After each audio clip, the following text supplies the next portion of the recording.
Maayong adlaw sa tanan.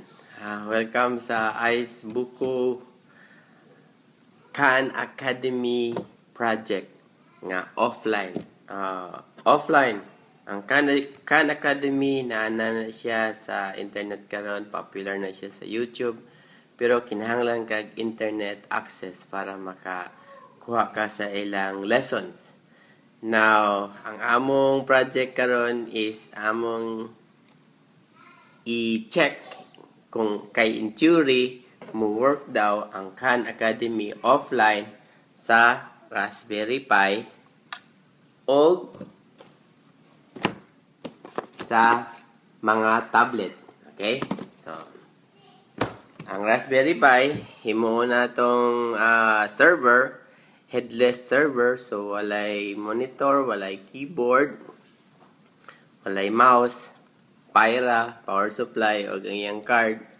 Now, himo na to siyang server. So, sa kana lang alone, makaginansya na kayo tawag kurintiya na kay 5 volts ra ang atong konsumo. So, nara na siya sa mga 1 watt siguro.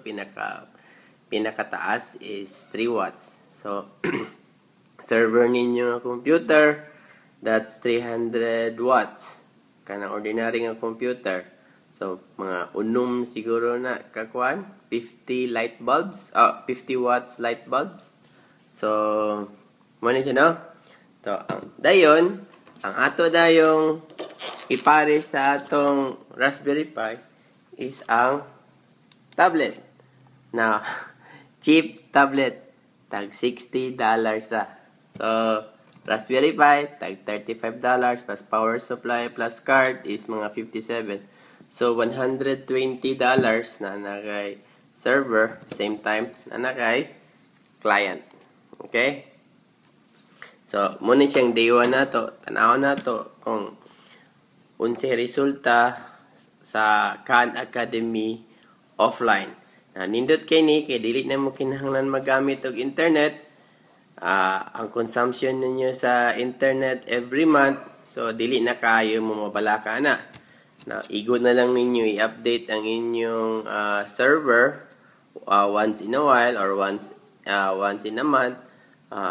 Adto lang mo internet cafe, and then for just about 10 pesos maka-download na ka sa update sa Khan Academy Lite. So, this is day 1. I hope na makahatag ni sa inyong mayong balita na amot among i-update kung unsay proseso ani, unsay katag ani. Okay?